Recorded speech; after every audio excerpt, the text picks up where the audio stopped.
Nakita mo sana yung pagmumukha nung matanda kanina. Hindi maipinta nang makita yung tambak ng tae ng aso sa harap ng bahay niya.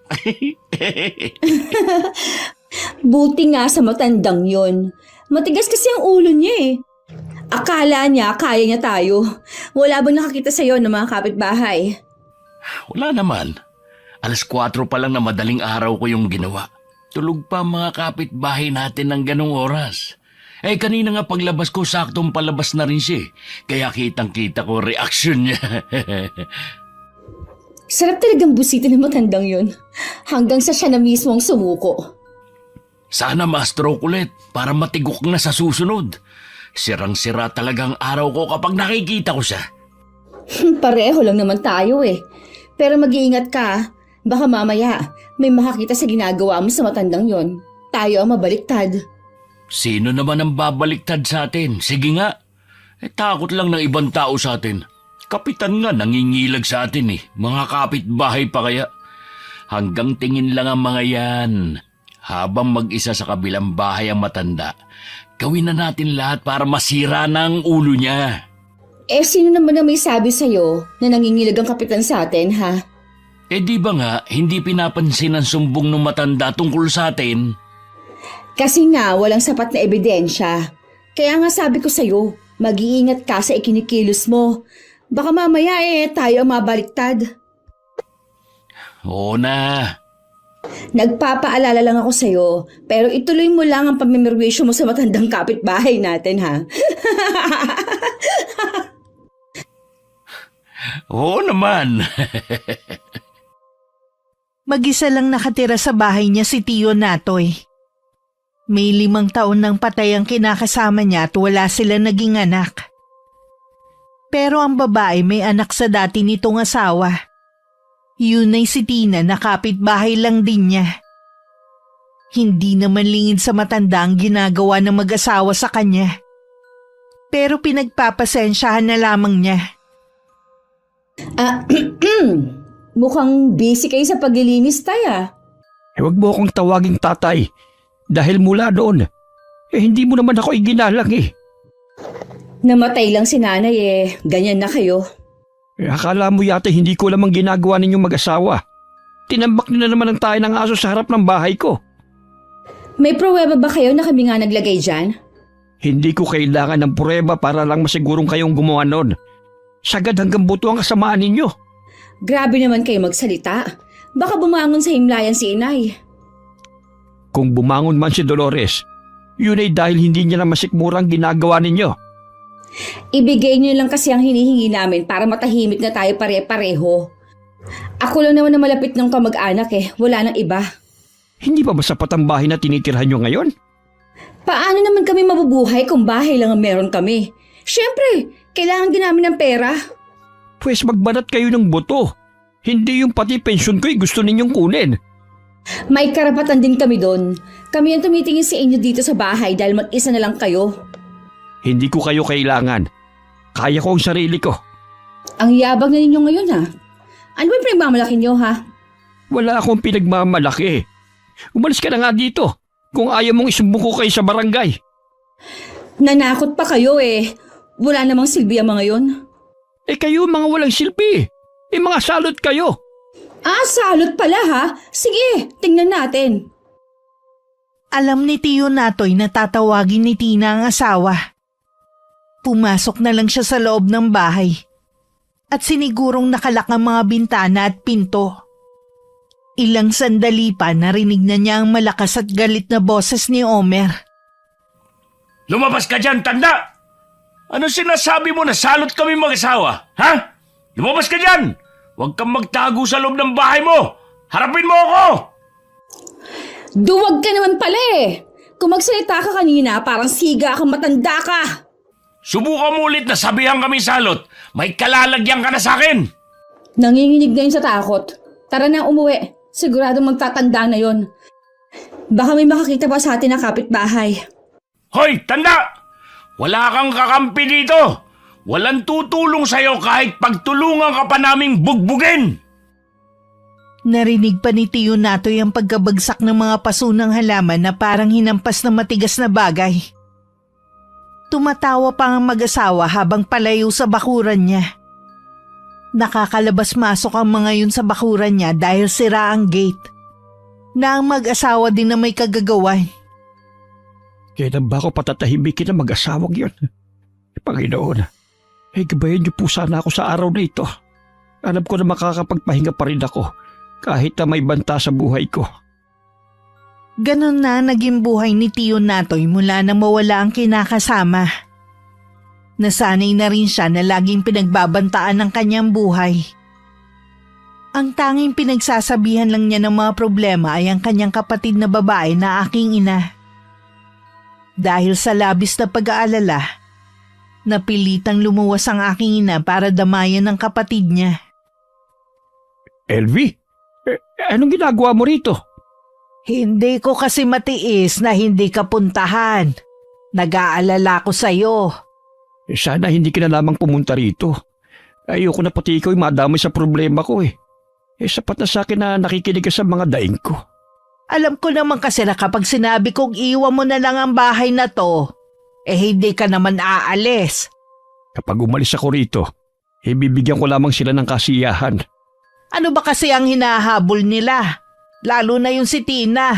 Hindi mo naman siya anak Ibinigay ko na nga sa kanya mga alasang nanay niya Akala ko titigil sa panggugulo. Ako, hindi pa pala.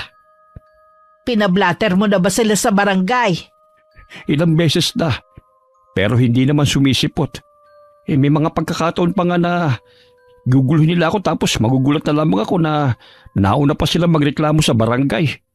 Ano bang utak meron sila? Hindi ko rin alam. Mabuti na lamang merong CCTV ang kapitbahay ko.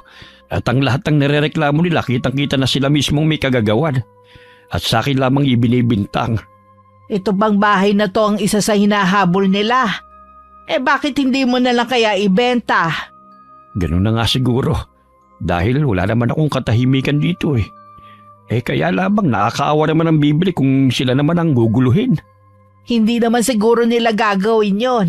Baka makahanap na sila ng katapat. Oo nga pala. Alam ba ng anak mo na dito ka pupunta? Oo, pero hindi nila alam na may ganito kang problema. Dapat nga hindi ka na lang talaga pumunta rito Wala ka nang magagawa dahil nandito na ako. Siya nga pala. 3 buwan na lang uuwi na galing Saudi si Sheila. Kausap ko siya nung isang gabi. Sa kanya ko lang sinabi ang problema mo. Kamusta naman siya? Tatapusin na lang niya ang kontrata at uuwi na siya. Hindi na raw siya babalik. Sabi ko nga dito tumuloy sa bahay mo. Sana hindi mo na lamang sinabi sa kanyang problema ko. Mag-aalala pa yun doon. Sa lahat ng mga anak ko, si Sheila ang pinakamalapit sa'yo. Parang ama na ang turing sa'yo nun. Kaya sobra din siya nag-aalala sa'yo. Mabuti pa magpahinga ka na muna. Alam ko na napagod ka sa biyahe. Hindi lang maamin ni Tiyo Natoy pero lumakas ang loob niya dahil dumating si Inay. Kahit papano meron siyang kakampi sa bahay na yun. Nung hapon tumambay ang magkapatid sa may terrace ng bahay. Napansin nga ni Inay na walang gate. Na pwede sanang pumigil sa pagpasok ng mag-asawa sa bahay ni Tiyo Natoy. Dapat siguro kuya palagyan mo ng gate ang bakuran mo. Para hindi na sila makalabas-masok dito. May gate naman talaga rito. Kaya lamang sinira nga nila. Naubos na rin ang pera ko dahil kinuha na nila lahat. Ang tindi naman ng anak ng dati mong kinakasama, pati yung lalaki. Dahil lamang sa nanay niya kaya hinahayaan ko na lamang siya. Hindi naman pwedeng hahayaan mo na lang siya lagi. Huwag ka na lamang sumagot kapag pumunta rito. Lahat kasi ng mga nakikisimpataya sa akin, pinagtutulungan nila. Katulad ng umuupa dyan sa kabila. Ako, pinagtulungan nilang gulpihin. Hindi ba nagreklamo yung ginulpe? Nagreklamo nga sa barangay. Pero hindi nga sumisipot si Tina at ang asawa niya. Sa mga kwento mo palang kuya malala na ang nangyayari dito. Mabuti pa umalis na tayo. Sa bahay ka na muna tumira. Bahay ko ito, Elvie. Kung meron mang dapat umalis dito, sila yon at hindi ako. Mga tigasin nga. Naniniwala ako na makakahanap din sila ng katapat. Baka naman pantay na pareho mga paa mo bago pa dumating ang katapat nila. Hindi yun pahihintulutan ng may kapal. Alam niya na wala naman akong ginagawang masama. Maiba nga pala ako. Alam ba ni Tina na may anak ka? Hindi niya alam, pero sinabi ko sa nanay niya bago ito mawala. Ang kagustuhan ko na makita kong anak ko sa dati kong nobyang dahilan kung bakit gusto ko pa rin mabuhay. Sana nga mahanap natin siya. Kapag dumating si Sheila, hihingi ako sa kanya ng tulong. Pasensya na kayo mag-ina kung nagiging abala na ako, ha? Hindi ka abala sa amin. Mabuti pa, sa loob na tayo ng bahay. Baka bigla na naman sumulpot ang mabait mong kapitbahay eh. Tama. Mga ganitong oras pa naman ang labas ng mga yon. Tinataon nila na walang tao sa labas. Kapapasok lang ng magkapatid nang dumaan si Tina. Tumigil pa siya sa tapat ng bahay at sinisilip kung may tao sa loob. Dahil laging sarado ang mga bintana, hindi niya sigurado kung nandun ba si Tio Natoy. Madalas kasi kapag ganung oras, ugali ni Chong na magpahangin sa terrace. Nakabili ka ba ng beer at pulutan? Oo, chichira lang nabili kong pulutan. Wala pa kasi nagtitinda ng ihaw-ihaw sa kanto eh. Ayos na yan. Wala yata yung matanda sa bahay niya ngayon. Saan naman yung pupunta? Hindi nga makalayo dahil hirap sa paglalakad eh. Nasa loob lang yun ng bahay niya. Nung dumaan kasi ako, wala siya sa terrace niya. Ganitong oras kasi tumatambay yun dun eh. O hindi kaya lumabas para mag-withdraw ng pensyon niya. Yun nga ang naiisip ko eh. Mamaya puntahan natin. Alamin natin kung umalis nga ba. Nagtataka naman ako kung bakit hindi nagsusumbong yung matanda sa mga kamag-anak niya. Baka hindi niya makasundo kaya pinabayaan na rin siya. Hindi ba nagkukwento sa'yo nanay mo tungkol doon sa asawa niya? Walang naikukwento si inay. Tsaka malayo nga sa isa't isa ang loob namin. Kita mo nga, ni hindi ko alam na nag-asawa na siya ulit noon. Tingin ko, meron pang tinatago na yaman ng matandang yan. Di ba, pinasok mo na yung bahay niya dati nung nasa ospital siya noon. Wala ka naman kamang nakita kundi konting halaga at ilang alahas lang. Malay mo, nakatago pala sa ibang lugar. Saan naman kaya? Yan lang naman ang bahay niya eh. Basta, iba ang kutob ko. Sana nga, tama ang kutob mo. Kasalukuyan naghahaponan ng magkapatid na marinig nila ang boses ni Omer sa labas ng bahay. Tatayo sana si inay nang pigilan siya ni Tio Natoy. Sanay na ang tsuhin ko sa ganong gawin ng lalaki. Naku si Omer yun. Huwag mo na lamang pansinin. Lasing na naman sigurong lalaking yun. Ano kaya ang kailangan niya? Ano pa ba? Di mamimerwisyo. Lagi ba niya ginagawa yan, ha? Oo. Kung papatulad mo, babalik na rin lamang niya ang pangyayari. At tatakbo na naman niya mga yan sa barangay para magreklamo. Ibang klase rin pala ang utak na meron sila eh. Kumain na lamang tayo. Huwag mo nang pansinin ng lalaking yan. Sandali. Bubuksan ko na lang ang radyo. Masarap kumain habang nakikinig ng magagandang awitin na sikat nung araw eh. Hindi ka pa rin nagbabago. Mahilig ka pa rin makinig ng mga kanta habang kumakain. Oo naman, namana ko ang ganitong ugali sa inang natin. Ipinagpatuloy na lang ni Tio Natoy ang pagkain habang binubuksan ni inay ang radyo.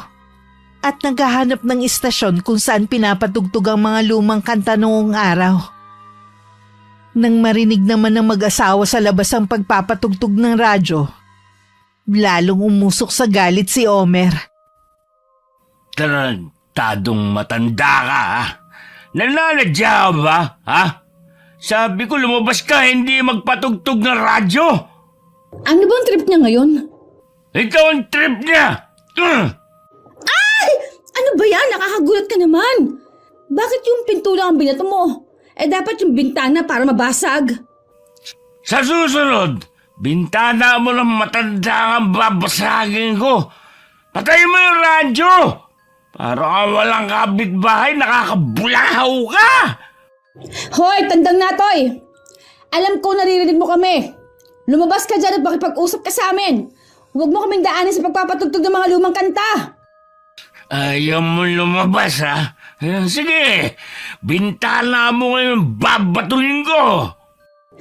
Omer, nagbukas na mga ilaw ang mga kapitbahay. Mukhang narinig nila tayo. Baka may mangialam na naman sa kanila. Wala akong pakialam sa kanila! Ang dami talagang kakampi na matandang natoy na to. Kaya malakas ang loob eh. Bukas na umaga, pupunta tayo sa barangay para magreklamo. Gabi na eh, nagpapatugtog pa. Kala ata nila sila lang mga tao dito. May mga paparating. Tara na umuwi. Nang masigurong umalis na ang mag-asawa, tsaka lang pinatay ni inay ang radyo. Tapos na rin silang kumain ng mga oras na yun. Kinabukasan may dumating na tanod sa bahay. May natanggap daw silang reklamo sa mag-asawa na gabing-gabi na nagpapatugtog pa sila.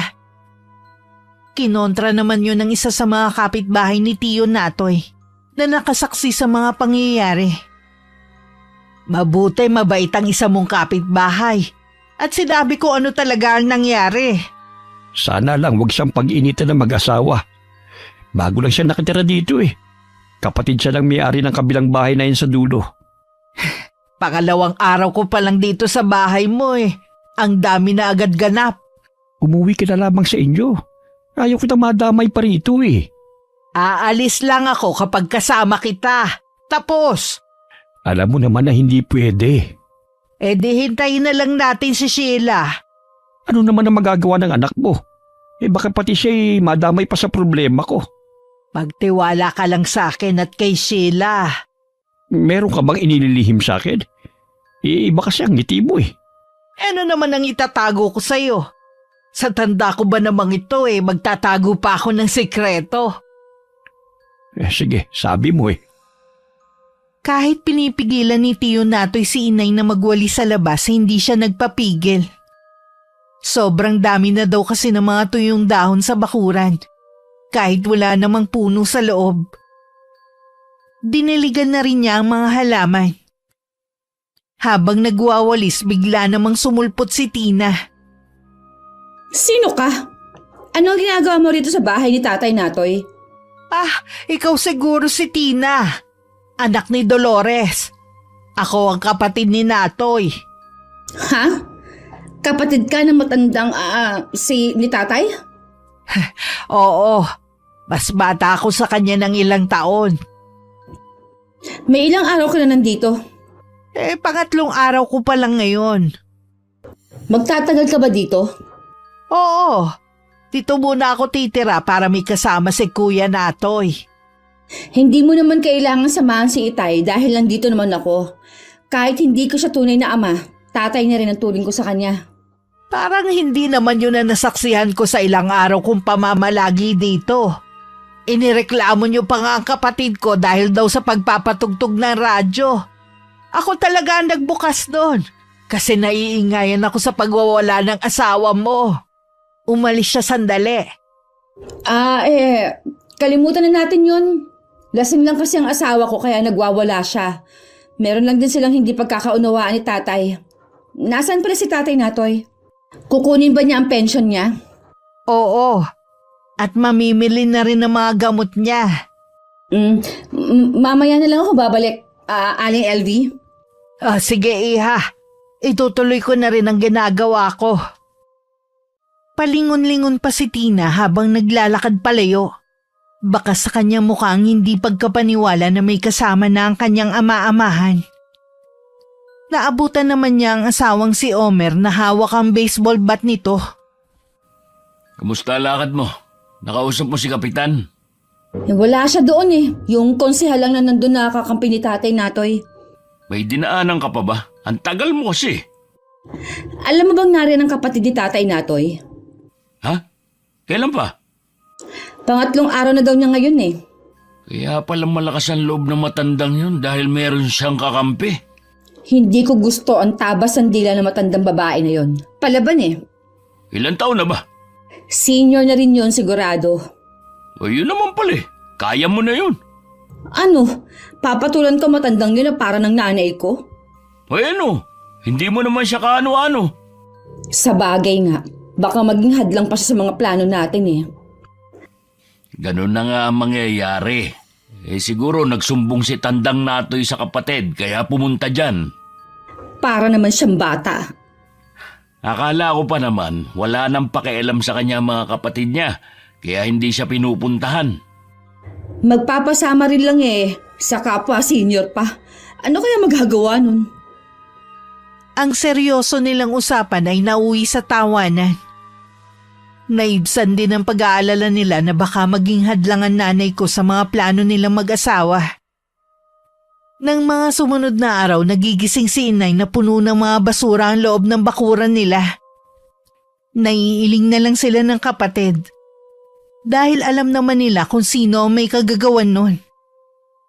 Pero nung minsan merong nakitang tayo ng aso sa tapat ng bahay nilang mag-asawa, agad silang sinugod ni Omer. Ang aso nyo itali nyo para hindi kung saan-saan tumatae. Wala kaming aso dito. Kaya ano ang itatali namin? Huwag ka nga sinungaling matanda ka. Huwag mo ngang sigawan ang kapatid ko. Bastos ka talaga, Omer, kahit kailan. Ito namang kapatid mo, ang tanda na, sinungaling pa rin. Nakita ko pa lang siyang nagpapakain ng aso. Sasabihin niya wala kayong alaga. Pinakain ko lang yon pero hindi ko kilala ang may-ari ng asong yon.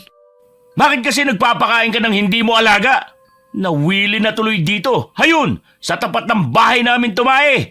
Papakain ko sa yung tayo na yun eh. Sige, gawin mo. Para madagdagan pa ang mga atraso mo sa amin. Anong atraso? Wala akong atraso kahit kanino. Kayo may malaking atraso sa akin. Humanda kayo. Maghaharap tayo sa barangay. Siguraduhin mo lang nahaharap ka. At hindi lang puro bunganga. Talagang ginagalit mo ako ha? Subukan mong saktan ng kapatid ko. Iyahampas ko itong tungkod sa matigas mong ulo. Ang tapang mo, tanda. Sino ba pinagmamalaki mo ha? Tung kapatid mong uugod-ugod na rin katulad mo? Hindi ko alam kung paano ka pinalaki ng mga magulang mo. Sa buong buhay ko eh. Ngayon lang ako nakatagpo na walang modong tulad mo. Huwag mong maisali-sali ang mga magulang ko dito. Kayo na nga itong may kasalanan, kayo pa talaga matapang. Mga matatanda na kayo, hindi nyo pa alam kung nakakaperwisyo na kayo? Bumalik ka na sa lungga mo kung ayaw mo magtawag ako ng mga kapitbahay para makita na ng pagwawala mo dito sa bahay namin. Huwag mo akong tinatakot ha!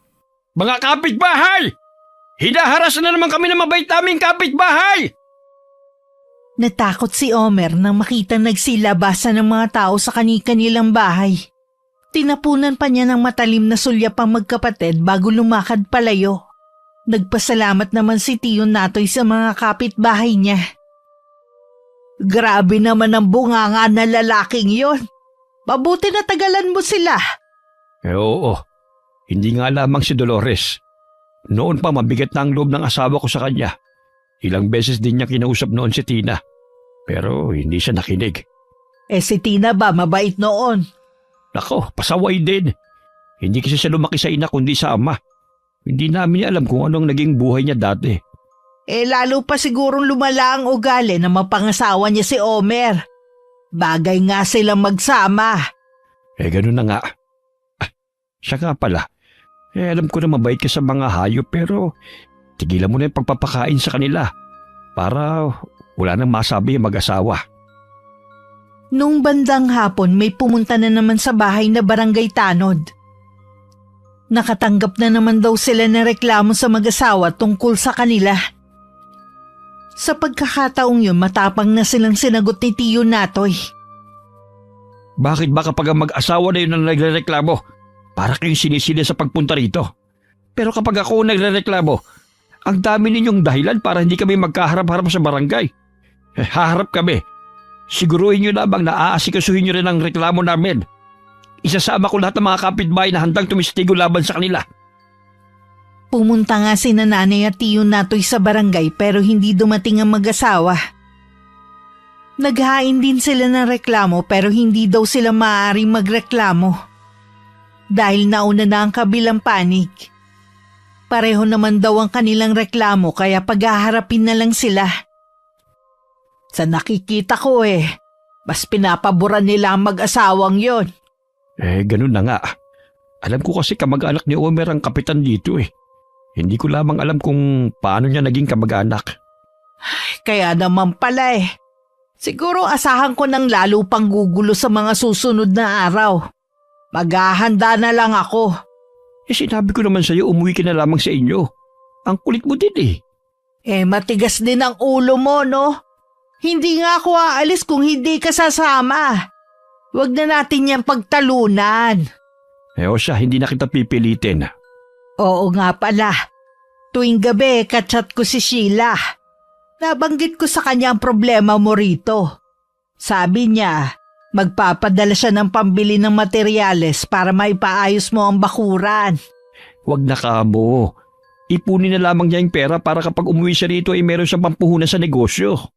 Gusto lang tumanaw ng utang na loob ang pamangkin mo. Dahil nung nabiyud ako ikaw na ang nagpaaral sa kanila magkakapatid. Sabihin mo sa kanya hindi naman ako humihingi ng kapalit sa nagawa ko eh. Alam naman namin yon. Pero gusto niya talagang tumulong para hindi na rin makapasok ang mga yun dito. Pumayag ka na. Lalo lamang natin sila gagalitin. Kilala ko si Omer. Halangang bituka noon. Wala siyang sinasanto. Nakita mo naman ang ugaling ipinakita, di ba?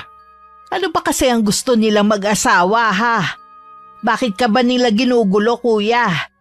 Wala na rin naman silang mahihita sa iyo Nag-umpisa lang naman ang panggugulo nila sa akin nung mawala na si Dolores Nagagalit sila kapag merong pumupunta rito. Gusto nilang kunin ang lahat ng pera ko at alaas na nga ipundar ko. Pinapipirma nila ako sa isang dokumento na hindi ko naman alam kung para saan. Manggi ako siyempre. Mabuti na lang hindi ka pumirma, baka kung ano na yon. Baka gusto nilang kunin ang bahay na to. Kahit magulo ang isip ko noon, alam ko pa rin ang ginagawa ko. Gusto ko na kapag nagkita kami ng anak ko, meron akong may pamana sa kanya. Manalig ka lang. Siguradong magkikita na kayo ng anak mo. Sana nga, dahil nararamdaman ko na malapit na rin akong sumunod kay Dolores. Kalaunan dahil na rin sa pamimilit ni Inay, tinanggap na rin ni Tiyo Natoy ang tulong na inaalok ko. Ang isa sa mabait na kapitbahay ni Chong ang tumulong para makahanap ng gagawa ng bakod at gate ng bahay niya. Nakarating naman sa mag-asawa ang gagawin ng tiyuhin ko. Kaya pasilip-silip sila sa mga gumagawa. Nang makakita ng butas, sumugod na naman sila sa bahay. Hindi nyo man lang iniisip yung mga nakatira sa likod. Wala na kami madaanan Oo nga naman, Tay. Ang putik na nga ng harapan wala pang madaanan. Basta lang kayo makapagpagawa no? Bulag ba kayo? Anong tingin nyo sa maliit na daanan na yan? Kung nasisikipan kayo sa pagdaan dito, sa kabila kayo dumaan at hindi dito. Ito naman talagang daanan ninyo baka nakakalimutan nyo. Akin ang daan na ito. Sakop pa ito ng lupa ko. Talaga? Sakop pa to ng lupa mo? Nasaan ang pruweba mo? Nasaan ang titulo? Hindi ko kailangang ipakita sa'yo. Basta alam ko akin ito. Ang sabihin mo, wala ka naman talagang hawak na titulo. Dapat nga hindi mo ginagalaw ang bahay na yan Bakit kailangan mo kasing pabakuran pa? Oo nga, hindi ka malang humingi ng permiso sa amin. Wala kang respeto sa nanay ko. Hindi ko kailangang humingi pa sa inyo ng permiso. Akin ang lupa na ito.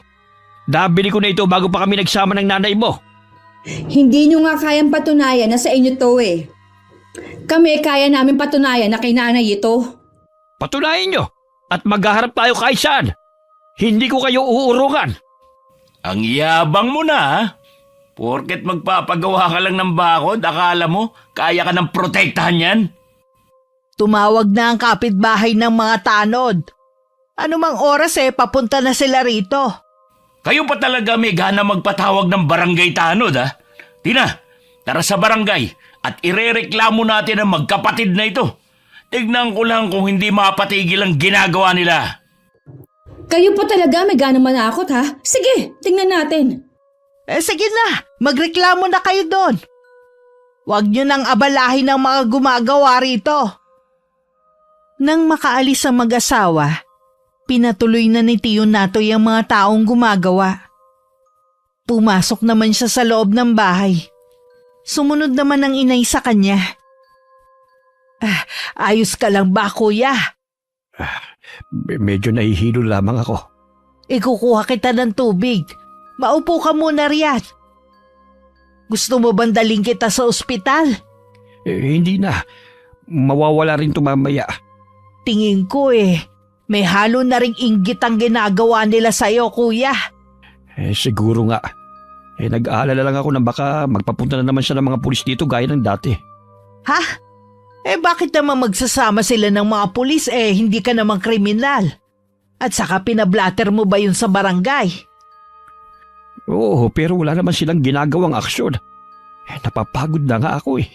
Hindi tayo nakakasiguro kung totoo ang pulis ang nagpunta rito. Anong ginawa nila rito? Meron silang hinahanap sa buong bahay. Nang makita siguro nila na may sakit ako doon umalis na lamang sila. Kalalabas ko lamang kasi noon sa ospital.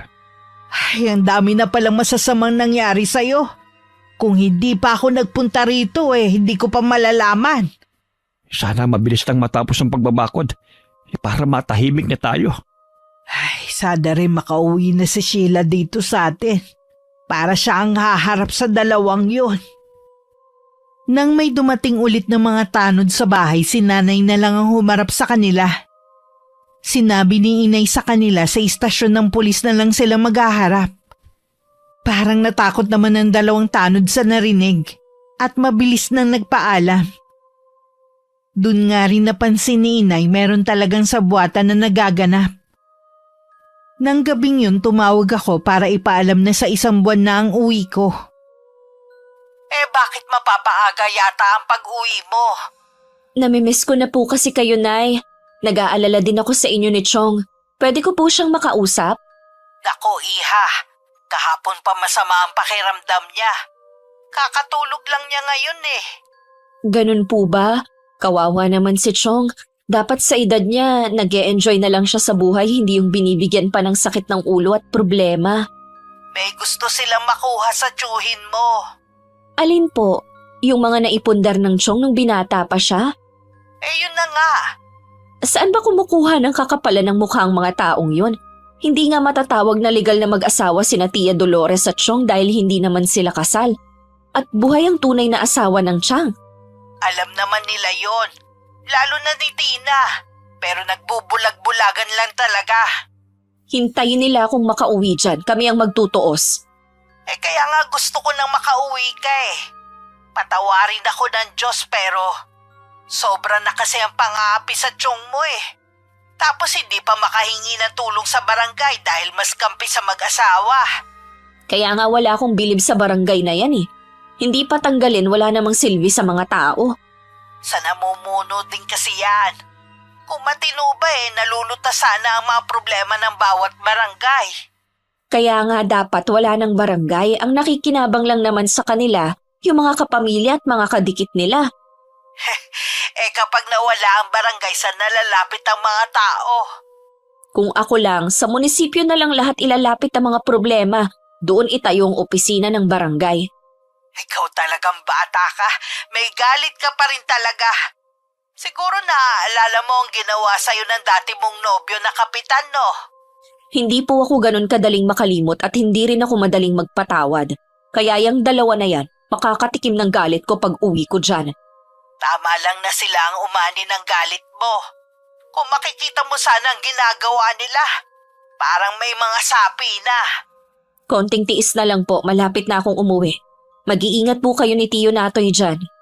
Lagi ka rin mag-iingat dyan, ha? Inabot din ng 2 linggo bago naayos ang gate at bakod ng paligid ng bahay ni Tiyo Natoy. Sa loob ng 2 linggong yun, hindi sila tumigil sa pangahara sa 2 matanda. Manggugulo sila tapos tatakbo sa barangay para magreklamo na sila daw ang ginugulo ng magkapatid. Sa huli natatawa na lang si inay. Parang ang saya mo naman yata ngayon Kanina ka pa kasi tawa ng tawa dyan Para kasing may sira sa ulo ang mag-asawa. Kahit mga kapitbahay natin nagsasabi na hindi na normal ang ginagawa nila eh. Kaya nga hanggat maaari ayoko na silang pansinin. Baka mahawa pa ako sa kanila eh. Sana lang wag na nilang sirain ang gate gaya ng dati. Subukan lang nilang gawin at sa pulis ko na sila irereklamo. Pwede ka nang tumambay dito sa labas kahit hanggang gabi. Hindi na sila makakapasok. Oo nga. Isa yun sa namimiss ko na gawin noon eh. Mula kasi nang guluhin nila ako, maaga pa lamang nagkukulong na ako sa loob ng bahay. Ang masayang pagkukwentuhan sana ng magkapatid na tigil nang makarinig sila ng mga sunod-sunod na pagbato sa gate. May ilang bato pa ang pumasok sa loob ng bakod. Ay, hindi na ba nila tayo patatahimikin? Kahit papano hindi na sila nakakapasok dito. Kaya bato na lamang ang inihahagis nila. Paano naman kung habang nandito tayo sa labas matamaan tayo sa pambabato nila? Huwag ka mag-alala. Hindi naman siguro aabot sa atin. Malamang walang tao sa labas kaya nagawa nila tayong batuhin. Takot din naman sila kapag may nakakita sa mga ginagawa nila eh. Mga perwisyo talaga sila. Yan yata ang papel nila sa mundong ito eh. Ang mamerwisyo ng kapitbahay. Tayo ang paborito nilang perwisyohin dahil akala nila matatanda at mahihina na tayo. Hintayin lang nilang dumating ang anak kong si Sheila. Ano bang magagawa ni Sheila sa kanila? Malalaman mo rin kuya kapag nakauwi na ang anak ko. Kailan ba uuwi si Sheila? Mapapaaga ang pag-uwi niya. Kaya humanda ang mga yan. Dahil excited si inay sa nalalapit kong pag-uwi, panay ang linis niya. Sa bahay kasi ni Chong ako uuwi. Naipadala ko na rin ang balikbayang box na may laman na pasalubong at ilang gamit ko. Hindi naman yun nakaligtas sa matatalas ng mga mata ni Tina. Ikaw naman kasi, asawa ng nanay mo, wala kang alam sa pagkatao. Nagtatanong ka tuloy ng ganyan. Mas lalo namang wala akong alam. Hindi naman kasi kami malapit ni Tatay Natoy. Hindi ko nga alam na meron pala siyang kapatid na buhay. Baka naman dun sa matandang babaeng balikbayan box na yun. Diyan lang pinadala dahil nandyan siya. Siguro nga. Ang laki ng kahon eh. Sigurado na ang daming laman nun. Parang nang iinggit pa dahil dyan talaga nila pinadala yung kahon. Pwede naman tayong humingi kung kay Tatay Natoy yun. Sa tingin mo kaya makakapasok ka sa loob ng gate nila? Kaya nga hindi na ako nakapagpigil ng pambatuhin sila eh. Sana tinamaan sila sa loob. Kung tinamaan ang isa sa kanila, di sana nabalitaan na natin na sinugod sila sa ospital. Oo nga pala.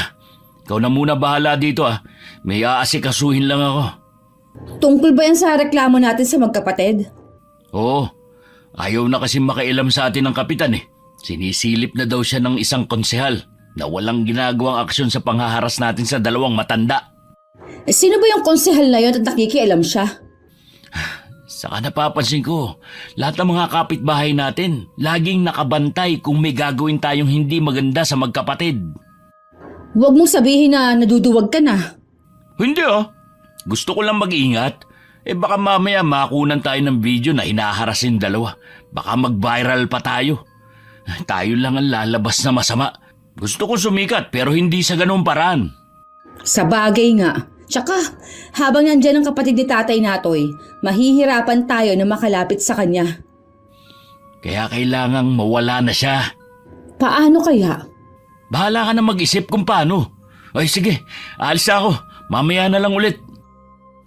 Inakala ni na inay at tiyo Natoy tumahimik na ang mag-asawa. 1 linggo na kasing hindi nang gugulo ang mga yun. Lingid sa dalawang matanda, tsumetsyempo lang ang mag-asawa kung paano na naman sila guguluhin. Nang hapon na yun kuhanan ng basura. Lumabas lang si inay para magtapon. Papasok na siya ng gate nang unahan siya ni Tina. Hoy! Hindi ka pwede pumasok dito nang walang pahintulot! Bakit hindi? Bahay ito ng nanay ko. Ikaw ang walang karapatan dito. Lumabas ka na! Bago pa kita kalad ka rin palabas! Ano? Kakalad ka rin mo ko, ha? Wala ka talagang modo ah!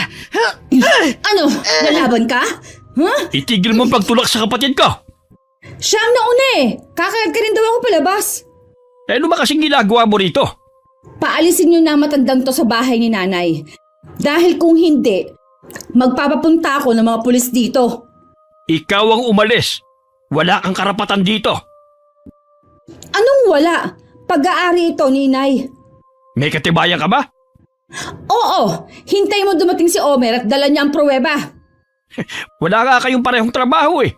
Magbabayad pa kayo para makakuha ng peking dokumento? Huwag mo akong pagtawanan na matanda ka. Umalis ka na, sabi rito! Huwag mo na kaming guluhin! Kanina ka pang matanda ka, oh. Hinablot ni Tina ang buhok ni inay at saka sila nagpambuno. Dahil matanda na si inay, nagawa siyang maitumba ng babae sa lupa at saka kinubabawan. Makailang ulit din itong iniuntog ang ulo ni inay na dahilan para makaramdam siya ng pagkahilo. Pilit naman silang pinaghihiwalay ni Tiyo Natoy. Pero isinalya lang siya ni Tina. Mga kapitbahay! Tulungan niyo kami! Maawa ka, Tina! Bitiwan mo na ang kapatid ko! Wala kang awa! Para mo na siyang ina! Huwag kang makialam dito. Sobra tong babaeng to eh. Lulumpuhin ko matandang to ng magtanda. Hayop ka! Sumpain ka, babae ka! Magbabayad ka ng mahal sa ginawa mong to! Sumasagot ka pa, ah. Babasagin kong bungo mo para tuluyan ka na mawala. Tina! Bitiwan mo na siya! Dumating na rin ang mga kapitbahay. Isang malaking lalaki ang bumuhat kay Tina palayo kay inay. Ang iba dinaluhan ng inay na wala ng ulirat at may umaagos na dugo sa ulo. Nagpresenta naman ang isa na may sariling tricycle na dadalhin na sa ospital si inay. Inalalayan naman ng isang babae si Tiyo Natoy para makasunod. Nagmagandang loob naman ng ibang naroon na isara ang bahay at gate. Sinulyapan pa nila ng masama si Tina na parang wala lang ang ginawa. Anong tinitingin-tingin nyo? Baka gusto nyo kayo naman ang isunod ko. Magsuwi na kayo tapos ng palabas. Buiset! Isinara pa talaga ang gate. Pagdating sa ospital, agad naman silang inasikaso ng doktor. Hindi naman sila iniwan ng mga kapitbahay nila. Wala pa ring malay ng mga sandaling yun si inay. Kinabukasan pa siya nagising. Nasaan ako? Nandito ko sa ospital. Salamat naman nagising ka na. Hanggang tanghali kasi itinakda ng doktor para magising ka eh. Ibig sabihin wala na sa peligro ang buhay mo. Naalala ko na. Ang walang yung babaeng yun. Wala siyang kasing sama. Demonyita nga yata siya eh. Daig pa ang may sapi. Huwag mo munang isipin si Tina. Pagpagaling ka muna. Tsaka na natin siya haharapin. Kailangan ko makausap si Sheila, kuya. Baka bigla siyang dumating habang nandito tayo sa ospital eh. Mabuti na lang pala. Kasama ang cellphone mo sa dinala dito ng mabait nating kapitbahay. Uuwi sana kasi ako eh. Pero sila na lang daw ang bahala. Binabantayan din nila ang bahay dahil lagi daw umaali-aligid si Omer na parang gustong pasukin ang bakod eh. Siguradong tayo na naman ang binaliktad nila sa barangay. Yun nga rin ang nakarating na balita sa akin. Pero wala na akong pakialam. Ikaw lang ang mahalaga sa akin ngayon. Saan bang kategorya nabibilang ang mag-asawang yun? Anong kategorya? Sa tingin ko hindi na sa kategorya ng mga baliw sila nabibilang. Nalampasan na kasi nila eh. Magaling ka na nga talaga. Nakakapagbiro ka na eh. Ay, sa totoo lang eh. Masayo ko nag-aalala. Baka kasi atakihin ka na naman eh. Natakot talaga ako. Hindi ako makapaniwala na magagawa yun ni Tina. Napaka-violente niya. Nagdasal talaga ako na sana walang masamang mangyari sa akin para mabantayan kita rito sa ospital. Awa ng Diyos, pinakinggan naman niya ako. Marami naman ang nakasaksi. Pwede na natin siyang kasuhan sa pulis. Oh, may tumatawag sa cellphone mo. Baka si Sheila na yan. Napangiti si inay nang makita na ako nga ang tumatawag. Pero hindi na rin niya napigilan na mapaiyak na ipinag-alala ko. Bakit po kayo umiiyak? May nangyari ba sa inyo ni Chong? Nandito ako ngayon sa ospital, anak. Ano pong ginagawa niyo dyan? Dinala ko dito ng tiyong mo at ilang kapitbahay. Binugbog kasi ko ni Tina eh. Yung kapitbahay niyo? Oo, wala nang iba. Inuubos talaga nila ang pasensya ko. Hindi man lang siya naawa sa inyo. Hindi rin ako maaawa sa gagawin ko sa kanila. Anak, kailan ba ang eksaktong uwi mo? Sa makalawa po, Nay. Baka nasa bahay na kami ng tiyong mo noon. Doon na lang po ako tutuloy. Ang tiyong po, sinaktan din ba siya? Hindi naman. Salamat ka at walang masamang nangyari sa kanya eh. Pasensya na po kayo, Nay, ha? Kung natatagalan ako sa pag-uwi. Wala yun, anak. Ang importante naman eh sigurado ka nang uuwi. Kung alam niyo lang ang nararamdaman ko, kulang na lang talaga hilahin ko ng mga araw. Hindi na nga ako makatulog eh. Dahil excited na ako na makasama na ulit kayo. Tapos mababalitaan ko na. Mabuti nga hindi ako napatay ng babaeng yun eh. Basta anak, hihintayin ka namin ha. Opo, Nay. Magpahinga na po muna kayo. 2 araw pa bago pinayagan si Inay na makalabas ng ospital. Kahit kumikirot pa rin ang ulo at mga pasa sa katawan, makikitang masigla na si Inay dahil sa pagdating ko. Panay din ang awat sa kanya ni Chong dahil gusto na agad maglinis ng bahay. Ang tigas talaga ng ulo mo eh. Sinabi nang huwag ka nang kumilos eh. Baka mabinat ka pa. Ako nang bahala rito. Darating na kasi bukas si Sheila eh. Mas lalo yung magagal kapag nalaban niya naglinis ka pa pag uwi mo rito sa bahay. Makinig ka na lamang sa akin. Huwag ka na magalit, uupo na lang ako. Mabuti naman. Nagugutom ka ba? Gusto mong kumain? Mamaya na lang, sabay na lang tayong kumain. Iinom ka pa kasi ng gamot eh. Pwede naman yung mamaya eh. Alam na kaya ng mag-asawa na nakauwi na tayo? Malamang. Matalas ang pangamoy ng mga yun eh. Bilang na ang mga maliligayang sandali nila. Dahil na naman sa pagdating ni Sheila, nahihiwaga na talaga ako sa iyo eh. Ano bang gagawin ni Sheila sa kanila? Igaganti tayo ni Sheila sa kapihan na ginawa sa atin ng mag-asawang yon. Mas matindi pa ang dadanasin nilang pagdurusa sa gagawin sa kanila ng anak ko. Teka lang, Elvie. Huwag mong sabihin na si Sheila ang nagmana ng kaalaman sa kulam ng inang natin. Siya ga, kuya. Buong puso yung tinanggap ni Sheila. Pero alam mo namang masamang gawain yun. Galing yun sa demonyo. Nagiging masama lamang ang kulam kung gagamitin sa masamang paraan. Di ba masama na gamitin ang kaalaman sa kulam ni Sheila para makagandi sa mag-asawa? Kuya, wala nang tatalo sa kasamaan ng mag-asawang yon. Kailangan silang maparusahan sa ginawa nila sa atin at sa ibang tao. Kaya lamang hindi tama ang gumante. Kasalanan yun. Pigilan mong anak mo sa balak niya. Hindi ko gagawin yon. At natitiyak ko sa'yo na hindi rin susunod sa'yo ang anak ko. Matigas din ang ulo nun eh. Elvie, makinig ka nga sa akin. Magpapahinga na lang muna ako sa kwarto ha. Tawagin mo na lang ako kapag kakain na. Walang nagawa si Tiyo Natoy kundi ang mapailing na lang. Habang nakasunod ang tingin sa aking ina. Samantala nalaman na ng mag-asawa na nakauwi na sina Inay at Chong. Nakita kasi ni Tina ang tricycle na nagatid sa kanila. Mabuti hindi natuluyan ng matandang yun, kundi lagot tayo. Nagdilim na kasi yung paningin ko nung araw na yun eh. Hindi na ako nakapagpigil. Sumobra ka na nga talaga sa ginawa mo. Kung natuluyan yun, buong barangay makakalaban natin. Magsasampa kaya sila ng kaso? Hindi ko alam. Ang importante naman, naunahan na natin sila sa pagpapablatter. At saka kung sakali nakasuhan tayo, hihingi tayo ng tulong sa ninong kong pulis.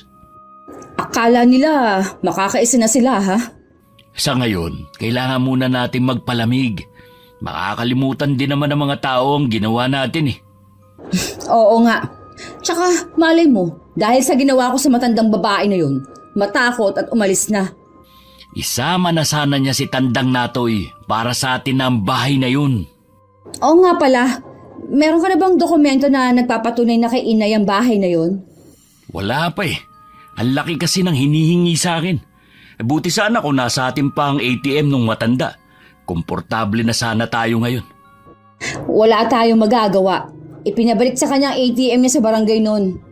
Mabuti na lang, marami na tayong nakuhang pera sa kanya. Kaya lang, kailangan natin ng peking papeles. Sabi pala ng dalawang yun, may katibayan sila na kay Tatay Natoy ang bahay na yon. Ibig sabihin, tama talagang hinala ko. Itinago lang niya kung saan. Kaya hindi mo mahanap nun eh. Kahit kulang na lang, baliktarin ko yung bahay niya. Hintay na lang kaya natin na mamatay si Tatay Natoy. Wala naman siyang ibang pamamanahan kundi ako, di ba? Dahil wala naman siyang ibang anak. Tanga ka rin eh, no? Hindi ka nag-iisip? Hindi ka naman niya kaano-ano. Sana inampung ka niya noon para isunod ka sa apelyido niya. Sigurado na maghahabol ang kapatid at mga pamangkin niya. Dapat kasi napilit na natin siya noong pang pumirma eh. Kita mong inatake na noon kaya hindi nakapirma. Tsaka kahit anong pananakot natin, hindi pumipirma eh. Mabuti pa, bili mo na lang ako ng beer at pulutan. Gusto kong mag-relax muna. Kinabukasan, dumiretso na ako sa bahay ni na Tiyo Natoy. Masayang sinalubong ako ni Inay. Niyakap ko naman sila ni Chong na mahigpit. Nawala naman ng ngiti ko sa labi na makita ko ang itsura ni Inay. May mga pasapa kasi siya sa muka. Parang biglang dinurog ang puso ko. Hindi ka ba nahirapang tuntunin tong bahay? Hindi naman, Chong. Parang ang laki ng itinanda nyo nung huli ko kayong makita. Matanda na naman talaga ako eh. Konting panahon na lang ang itatagal ko sa mundong ito. Huwag nga po kayong magsalita ng ganyan. Alalahanin nyo, magkikita pa kayo ng anak ninyo sa dati nyong nobya. Parang nawawalan na ako ng pag-asa na makikita ko pa siya eh. May kausap na po akong kaibigan ko. Tutulungan niya po tayo. Ibinigay ko na po yung pangalan ng dati niyong nobya at address kung saan sila dating nakatira. Sana nga iha makita na natin siya. O ayan kuya, tutulungan na tayo ng anak ko. Huwag ka na masyadong nag-iisip. Madalas ko kasing makitang tulala ang tiyong mo eh. Sabi ko masama ang laging nag-iisip. Tama si Inay Chong. Relax lang po kayo. Sige, hindi na ako mag-iisip masyado ngayon. Halina muna kayo. Nakahanda na ang hapag. Alam ko anak, gutom ka na. Puro paborito mong in-order ko. Mukha pong masarap ang lahat. Kumain na po tayo. Bigla ako nagutom eh. Napansin daw ni Inay tuwing nakakagawa ng malaking kasalanan ng mag-asawa. Nananahimik ang mga yun ng 1 linggo sa bahay nila. Nasa labas kami nun ng bahay at tinitingnan ang bakod na pinagawa ko. Dapat pala Nay, pinataasan pa natin ang bakod. Yun nga sana ang gusto ko, kaya lang hindi naman sa akin to. Ayaw pa nga pabakuran ng tiyong mo, hindi ba? Nay, talaga po bang naubos na ang pera ni Chong? Oo, ipinakita niya sa akin ang laman ng bank account niya. Hinawakan daw kasi ang ATM niya nung mag-asawa. Wala din siyang cellphone nun kaya hindi makatawag sa akin. Mabuti na lang may mabait na kapitbahay na tumulong nun sa tiyong mo. At inilapit nga ang problema niya sa barangay. Ibang klase rin talaga ang kasamaan nila. Wala na akong masabi. Pati ipon ng matanda para sana maging maganda ang buhay, ninakaw pa nila. Ano ba ang plano mo, iha? Gaganti po ako at walang makakapigil sa akin.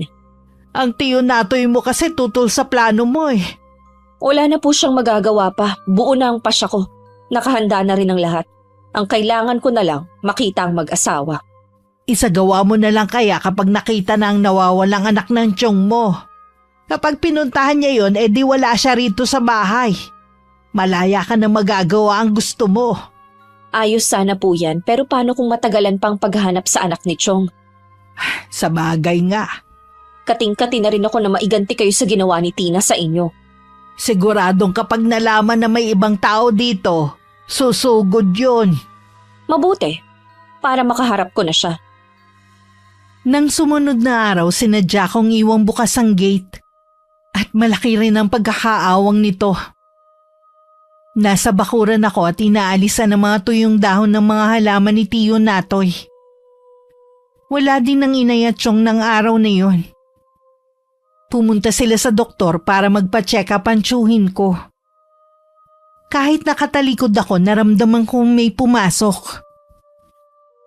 Sino ka? Ikaw ang sino? Ikaw ang basta nalang pumapasok ng walang permiso eh. Bukas kasi ang gate. At isa pa, pag-aari ito ng inay ko kaya malaya akong nakakapasok dito. Inangkin mo na naman ang hindi iyo. Ano? Nasaan ba mga tao dito? Umalis ang inay at Chong. Ako lang ang naiwan dito. Anak ka ni Aling Elvie? Oo. Kauuwi ko lang galing ibang bansa. Isa akong OFW. Ikaw yung nambubog sa nanay ko kaya siya na ospital, di ba? Hindi ko alam ang sinasabi mo. Wala nga kaming nabalitaan na na-ospital siya eh. Napakasinungaling mo talaga. Dapat sa'yo may award eh. Dahan-dahan kasi pananalita mo ha. Kung totoo yan, di sana inireklamo na ako ng nanay mo. Bakit malaya pa rin ako? Dahil may iba akong plano. Mas matindi pa kung makukulong ka.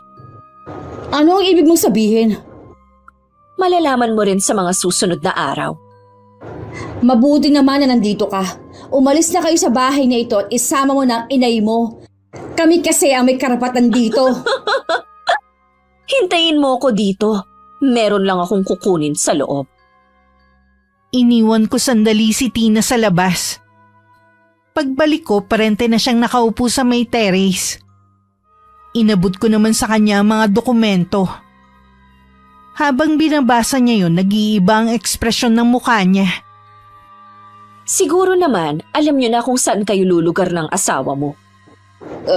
Kahit hindi ako tunay na anak ni Tatay Natoy, itinuring niya akong anak dahil kay nanay. Yun na nga eh. Pero ikaw, hindi mo siya itinuring na ama. Imbis na magpasalamat kayo dahil binigyan kayo ng sariling bahay, ito pa ang igaganti mo sa kanya. Kailangan kong makausap si Tatay Natoy. Hindi mo na siya makakausap. Mula ngayon, ako na lang ang kakausapin ninyo. Bakit ba? Sino ka ba para pagbawalan ako, ha? Abogado ka ba nila? Hindi. Pero ako ang gaganti sa mga dinanas nilang kaapihan sa inyong mag-asawa. Patawa ka naman.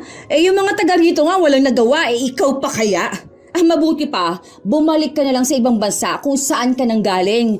Maglinis ka na lang ng CR. Di ba? Yun naman ang trabaho ninyo. At least kumikita ng marangal. Ikaw, anong ginagawa ninyo? Mamerwisyo ng kapitbahay? Yun ang ipinagyayabang mo, ha? Hindi kami perwisyo. Kaya pala. Binabalaan kita. Umalis na kayo ng nanay mo dito. Ako nang bahala kay Tatay Natoy. Nangako ko kay inay na ako mag-aalaga sa kanya kaya umalis na kayo. Ginugulo niyo lang ang pananahimik namin dito. Nang makaalis si Tina, tsaka ko lang sinara ang gate. Wala siyang kamalay-malay na nakakuha na ako ng ilang hibla ng buhok niya. Isang imbing ngiti ang sumilay sa akin bago ko kinuha ang garapon. At saka ko inilagay doon ang buhok niya. Nagpupuyos naman ang kalooban niya na nagsumbong sa asawa. Ano ba yan? Baka sa susunod, bungoan ka na ni Tandang Natoy ang nasa bahay niya. Hindi tayo nakasisiguro. Sira na ang plano natin ito. Malamang wala na tayong makukuha. Wala na talaga dahil kompleto ang babae niyo sa dokumento. Parang gusto kong magwala kanina. Sisirain ko na lang ang bawat araw nila. Gagawin kong impyerno ang pagtira nila dyan. Baka nakakalimutan mo. May warning na tayo sa barangay. Lahat ng kapitbahay natin na kampi sa magkapatid, inireklamo na rin tayo. Wala akong pakialam sa kanila. Basta gagawin ko ang gusto ko. Yung babae kanina, parang may kakaiba sa kanya eh. Anong kakaiba? Hindi ko maipaliwanag eh. Alam ko na meron siyang masamang plano sa atin. May pinag-aralan siguro yun, kaya iba magsalita at kumilos. Huwag mo sabihing naiinggit ka na naman. Bakit naman ako maiinggit sa kanya? Bilib na bilib ka kasi sa kanya eh. Hindi ah! Kakausapin ko si Ninong. Baka meron siyang kilala na pwedeng manakot sa tatlong yun. Papasukin mo ang bahay nila kahit may tao? Hindi ako kasama. Yun lang hihiramin ko mga tao kay Ninong. Parang nakikinikinita ako na mga takot sa mukha nila. Ewan ko. Hindi maganda ang kutob ko sa gagawin mo. Huwag mo nilang kaya ituloy. Para malaman natin kung gaano katapang ang pamangkin ni Tandang Natoy. Labas ako dyan. Bahala ka sa plano mo. Bakit parang nag-iba ka yata ngayon? Hindi nga kasi maganda ang kutob ko sa babaeng yun. Nag-iinarte ka lang. Diyan ka na nga. Magsasaing lang ako. Habang hinuhugasan ng bigas, biglang natigilan si Tina. Pinagmasdan niyang maigi ang mga butil.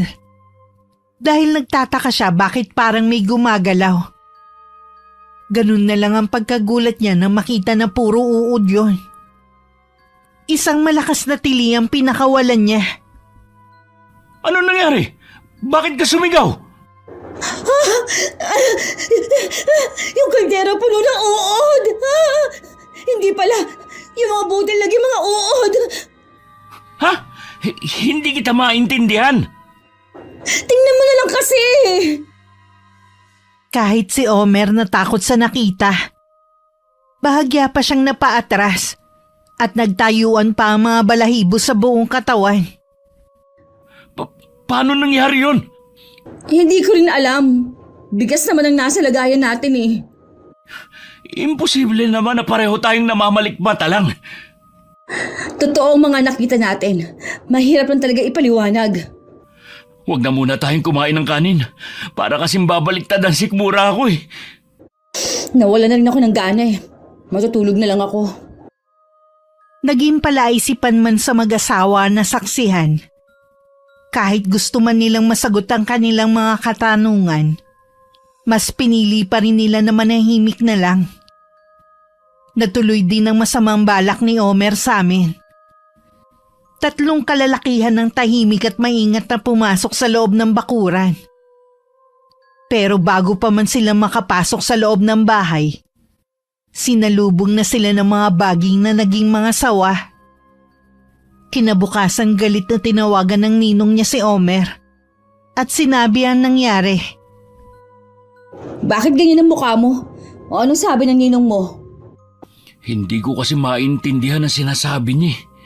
Yun daw 3 taong inutusan niya nasa ospital at nagpapagamot. Tad-tad daw ng kagat ng sawa. Ha? Saan sila nakagat? Nang pasukin daw nila ang bahay ng kapitbahay natin, yun daw kagad ang sumalubong sa kanila. Paano magkakasawa sa bakuran ng kapitbahay natin? Malinis naman yung pumasok ako. Baka naman sa ibang bahay sila pumasok. Hindi ko alam eh. Ang isa daw, balian tadyang dahil pinuluputan pa. Galit na galit sa akin si Ninong. Wag na daw akong hihingi ng tulong sa kanya. Ibig sabihin, kahit anong pabor hindi na pwede. Ganun na nga. Wala na pala akong aasahan kundi sarili ko na lang. Sinabihan na kasi kita na hindi maganda ang kutob ko sa balak mo. Hindi ka nakinig. Tinuloy mo pa talaga. Tingnan mo nangyari. Sisilipin ko nga ang bakura nila ngayon. Sasama ka ba? Ayoko. Ikaw na lang para makita mo rin yung babae. Inaasahan ko nang darating si Omer kaya hindi ko isinara ang gate. Nakaupo lang ako noon dahil katatapos ko lang na magwalis. Gaya ni Tina, tuloy-tuloy pumasok ang lalaki habang iniikot ang paningin sa paligid. Pareho talaga kayo ni Tina. Basta na lang pumapasok sa bakura ng iba nang hindi nagpapaalam. Bukas naman kaya tumuloy na ako. O di kilala mo na ako. Oo naman. Sabihin mo na ang sadya mo at meron pa kasi akong gagawin. Nasaan ang 2 matanda? Wala sila, may pinuntahan. Nung manggaling din dito si Tina, wala sila at bukas din yung gate. Kung may sadya ka sa kanila, sa akin mo na lang sabihin. May nangyari bang kakaiba dito kagabi? Gaya ng ano? Kasi kagabi parang may narinig kaming ingay, parang nanggagaling dito. Mahimbing ang tulog namin kagabi. Wala ko narinig na kahit ano. Sana nagising si Tiyo Natoy. Mababaw lang kasi ang tulog ni Chong. Ganun ba? Subukan mo rin na magtanong sa mga kapitbahay, baka sila meron narinig. Kami kasi mahimbing na natutulog sa gabi. Hindi na kailangan. Salamat na lang. Malinis na tong bakura nyo Hindi na kasi kayang maglinis ng Chong kaya ako na lang. Bala ko rin maglagay ng ibang pananim kaya nilinis ko. Ibig mong sabihin, balak mo magtagal dito? Baka dito na kami tumira ng inay para may makasama ang Chong. Sige. Aalis na ako. Sandali, bakit dumudugo yata ang ilong mo? Ha? Oo nga no. Hetong panyo ko. Salamat. Bakit parang nahihilo ako? Baka may sakit ka na, hindi mo lang alam. Wala akong sakit. Ito na ang panyo mo. Aalis na ako. Sige, magsaya na kayo ng asawa mo at nalalapit ng pagdurusa ninyo. Nakakaramdam pa rin ng pagkahilo si Omer pagdating sa kanila. Sumandal muna siya sa upuan at pinikit ang mga mata. Nagtataka namang nilapitan siya ni Tina. Ayos ka lang? Bigla kasi ako nahilo habang pauwi. Nagkaharap ba kayo ng babae? Oo. Gusto ko nga ring makausap ang dalawang matanda pero wala sila dun. Nabanggit nga niya na siya ang haharap sa atin at hindi na yung dalawa. Baka naman wala na yung dalawang matanda doon. Saan naman sila pupunta? Hindi ko rin alam Baka nagkataon lang na wala sila kada punta natin. Ano nga pala masasabi mo sa babaeng yun? Wala namang kakaiba sa kanya gaya ng sinabi mo. Masamang balita nga pala. Diyan natitira ang mag-ina para daw may makasama si Tandang Natoy. Masamang balita nga yan at wala na tayong magagawa pa. Pwede mo bang hilutin ang ulo ko? Sumasakit Napansin ko nga namumutla ka Tigilin mo nga muna ang pag-inom ng alak baka dahil dun magkasakit ka na. Hindi na nga muna. Sa ilang taong paghahanap ni Tio Natoy sa kanyang nawawalang anak, sa wakas nahanap na rin niya ang kinaroroonan nito. Gaya ng tiyuhin ko, matagal na rin pala siyang hinahanap. Mula nang mamatay ang ina ng kanyang anak. Sa wakas nahanap ko na rin ang anak ko. Salamat sa iyo, Iha, at sa kaibigan mo. Masaya po ako para sa inyo, Chong. Sa wakas magkikita na rin po kayo. Ay, sa wakas dininig na rin ang matagal mo nang hinihiling. Balita ko po may kaya sa buhay ang anak ninyo. Gusto po niya na makasama kayo ng matagal. Ipapasundo na daw po kayo bukas. Hindi niyo ba ako sasamahan? Alam po namin na marami kayong kailangan pag-usapan ng anak ninyo. Magiging abala lang po kami. Pwede naman po na sa susunod na lang namin siya makilala. Oo nga, kuya. Dapat po siguro mag-celebrate tayo ngayong gabi. Sa labas po tayo kumain. Ay, gusto ko yan. Baka matagalan pa ulit bago natin makasabay ulit sa pagkain si kuya Baka kasi hilingin ng anak mo na doon ka na tumira. Ito pa rin ang bahay ko, kaya dito pa rin ako uuwi. Habang wala po kayo, kami ni nanay munang bahala sa bahay ninyo at sa kapitbahay ninyo. Iha, merong sinabi ang nanay mo. Ikaw pala nagmana ng kaalaman sa kulam ng inang namin. Nakikiusap ako sa iyo. Kung ano man ang binabalak mo, huwag mo nang ituloy. Chong, hindi po dapat masira ang pagkikita ninyo ng anak nyo. Yun lang po muna ang isipin ninyo. Para nakitang anak, kaya nag-aalala ako sa iyo. Sige po, para hindi na kayo mag-alala, hindi ko na po itutuloy. Salamat, Iha. Alam ko naman na mabuti ang kalooban mo. Sinabi ko lang yun para hindi na mag-alala ang tiyuhin ko. Sadya talaga mabuti ang puso niya. Mabilis siyang magalit pero mabilis din magpatawad. Lingid sa kanila sinimulan ko na ang sumpa ko sa dalawa. Hindi magtatagal, dahan-dahan na nilang mararamdaman yun. Nang gabing yun sa labas kami naghapunan. Kinabukasan maaga namang gumayak si Tio Natoy. Dahil maaga pa lang dumating na ang kanyang sundo. Kita sa kanyang mukha ang excitement na makita ang anak. Saan pupunta si Tatay Natoy? Sino ang sumundo sa kanya? Ah, ikaw pala, Tina. Pakikipagkita kasi si Kuya sa anak niya. Ano? May anak si Tatay? Niloloko niyo ba ako? Totoo, may anak si Kuya Natoy sa dati niyang nobya na hindi pa niya nakikita. Alam ba ito ng inay? Sinabi ni Kuya bago mamatay ang nanay mo. Kaya siguro ayaw niyang pumayag na sa akin ipamana ang bahay na to. Meron pala siyang pinaglalaanan. Ngayong alam mo na, siguro titigil na kayo ng asawa mo sa panggugulo. Niloko ninyo kami. Umpisa pa lang alam niyo na ang lahat. Wala kang karapatan na sumama ang loob. Hindi ka naman talaga kapamilya. Pero siyang nakagisnan kong ama. Maswerte ka na siyang nakagisnan mong ama. Mabait talaga si Chong. Malaki rin ang utang na loob ko sa kanya. Kaya masakit sa akin ang ginawa ninyo sa kanya. Hindi ko alam ang sinasabi mo. Hanggang ngayon, itinatanggi mo pa rin talaga. Umalis ka na at huwag nang babalik dito. Sandali! Huwag niyo muna isara ang gate! Kahit kinalampag pa ni Tina ang gate, hindi na namin siya pinagbuksan. Kumuha pa ang babae ng bato at saka pinagbabato ang gate. Mapapagod din po siya sa ginagawa niya. Imbes na pagsisihan ng mga ginawa nila, itinanggi pa. Hintayin nilang matindi kong ganti sa kanila. Akala ko hindi mo na itutuloy gaya ng sinabi mo sa tsuhin mo eh. Sinabi ko lang po yun kay Chong. Mabuti naman kung ganon. Mas gusto ko rin na ituloy mo. Sabi ko nga po noon, buo na ang pasya ko. Walang sino man o ano paman ang magpapabago. Dahil sa nalaman lalong tumindi ang galit ng mag-asawa. Ang nasa isip lang nila nun makaganti sa amin. Araw-araw sila nagtatapon ng basura sa tapat ng gate. Minsan naman hinahagis nila sa loob ng bakuran. Nagpapakalat pa nga sila ng maling balita. May mga pagkakataon pa na pinupuntahan kami ng barangay tanod para ipaalam na may reklamo sa amin ng mag-asawa. Gaya ng ginagawa nila noon, hindi rin kami sumisipot ni Inay. Kung kailan tayo ang humaharap, sila namang hindi sumisipot. Baka natatakot sila. Wala naman sa itsura ng Sheila ang natatakot eh. Nakikipagtitigan pa nga siya sa akin kapag dumaraan ako sa tapat ng gate. Ituloy lang natin ang ginagawa natin hanggang umalis sila. Ano ba yan? Wala ka nang ginawa kundi magkamot. Sa Makati, Kahit nasa loob tayo ng barangay hall, kamot ka ng kamot. Pinagtitinginan tuloy tayo. Nakakahiya.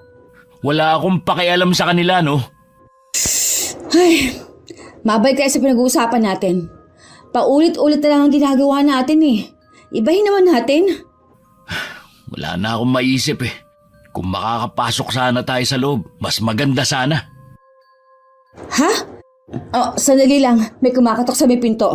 Titignan ko lang kung sino. Pagbukas ng pinto, wala namang nakita si Tina sa labas. Ang naroon dalawang manikang lalaki at babae. Kinuha niya yon at dinala kay Omer. Oh, sino yung kumatok?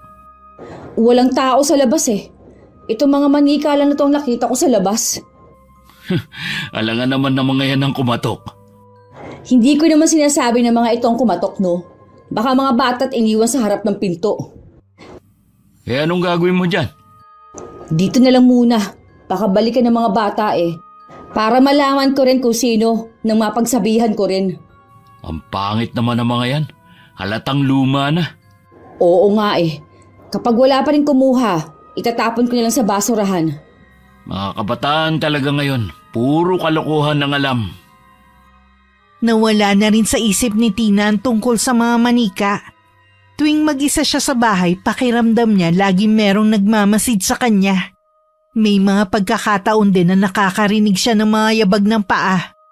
O di kaya tawa ng mga bata. Dahil sa nararamdamang takot, sinabi niya yun sa asawa. Guni-guni mo lang yan.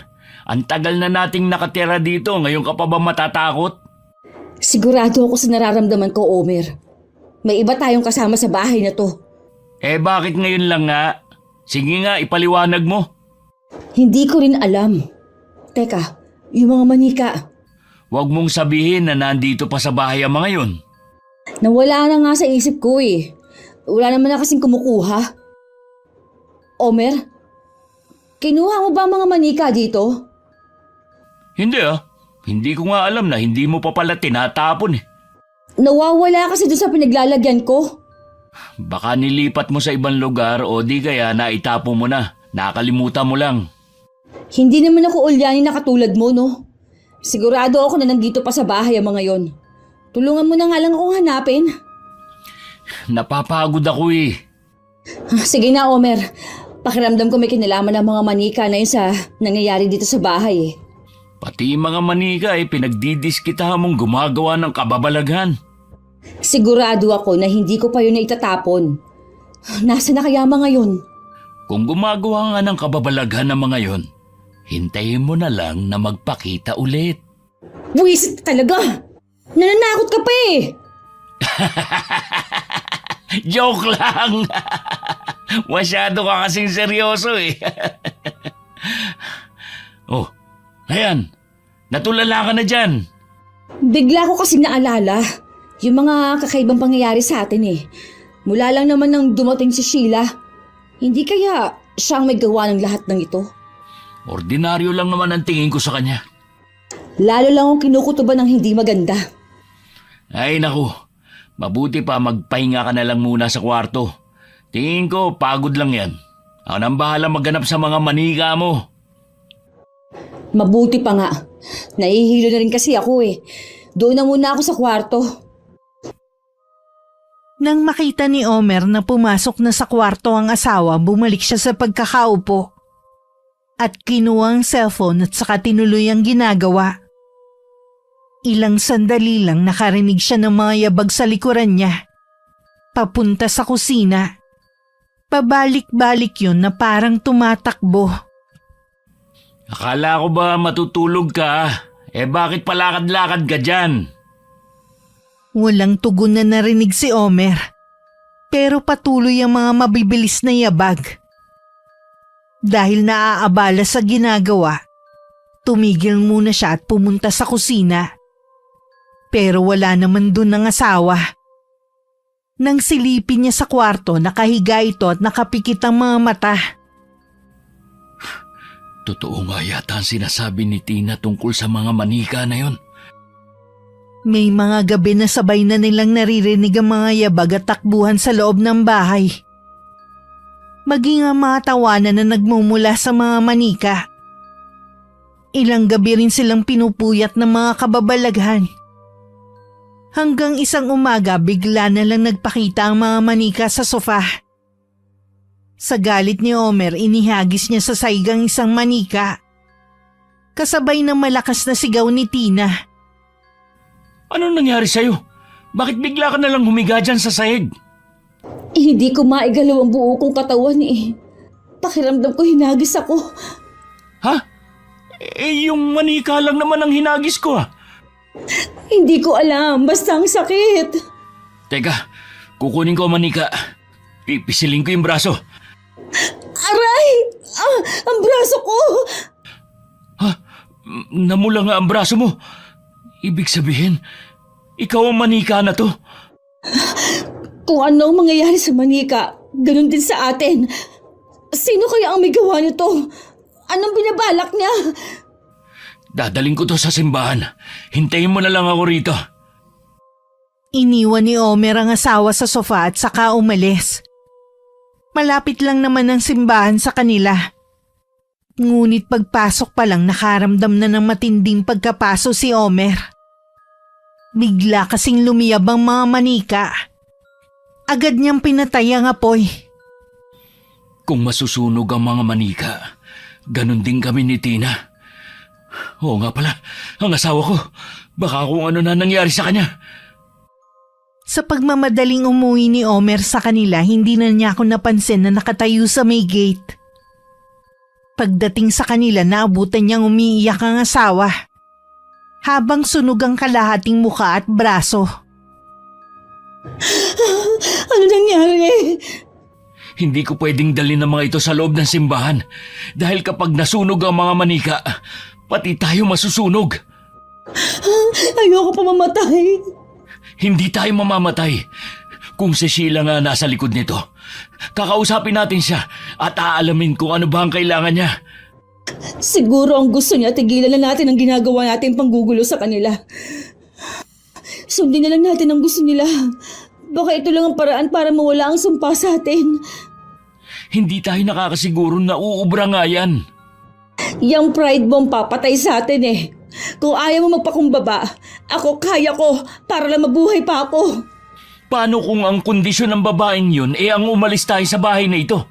Eh di umalis. Hindi na rin ako makakatagal sa bahay na to. Aalamin ko sa internet ang nangyayari sa atin. Baka doon masagot ang mga katanungan natin. Hindi makapaniwala si Omer sa natuklasan niya. Naupo siya sa tabi ng asawa at sinabi ang kanyang nalaman. Tuluyan na rin itong napaiyak. Kinukulang tayo? Oo, isang mabagsik na uri ng kulam ang nararanasan natin. Tanging ang pagpapatawad lamang ng taong gumawa nito ang makakapag-alis ng sumpa. Totoo pala talaga ang kulam. Akala ko, gawa-gawa lang yun o kwento lang ng mga matatanda nung araw. Hindi rin tayo mapapagaling ng doktor dahil wala naman tayong karamdaman. Mga manika ang ginamit para kulamin tayo. Huwag na tayo mag-aksaya ng oras. Puntahan na natin si Sheila at ang nanay niya. Alisin mo na yung galit sa puso mo. Malalaman niya kapag hindi bukal sa loob mo ang paghingi ng kapatawaran. Oo, tama ka. Kailangan ko nang tanggapin ang mga pagkakamaling nagawa ko. Lalo na kay Tatay Natoy. Naiintindihan naman kita kung bakit ganyan ang pag-uugali mo. Hindi mo naranasan na mahalin ang sariling pamilya. Huwag ka mag-alala. Nandito ako at habang buhay kitang mamahalin. Salamat, Tina. Sabay nating lulutasin ang problema natin. Nang araw na yun inaasahan ko na ang pagpunta ng dalawa. Kahit papano nakaramdam ako ng awa sa kanila. Pero hindi ko yun pinahalata. Nakikita ko naman ang labis nilang pagsisisi. Alam namin na ikaw ang nasa likod na nangyayari sa amin. Huwag kang mag-alala. Wala kaming pinagsabihan at ililihim namin ang sekreto mo. Hindi ko na iisa-isayin ang mga nagawa naming kasalanan.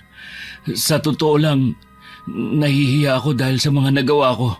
Alam kong hindi sapat ang paghingi lang ng kapatawaran. Pero hihingi pa rin ako ng buong pusong kapatawaran sa iyo, sa nanay mo at kay Tatay Natoy. Hindi man ngayon. Sana balang araw mapatawad niyo kami ng asawa ko. Bigyan mo pa sana kami ng pangalawa pang pagkakataon na maipakita na handa kami magbago.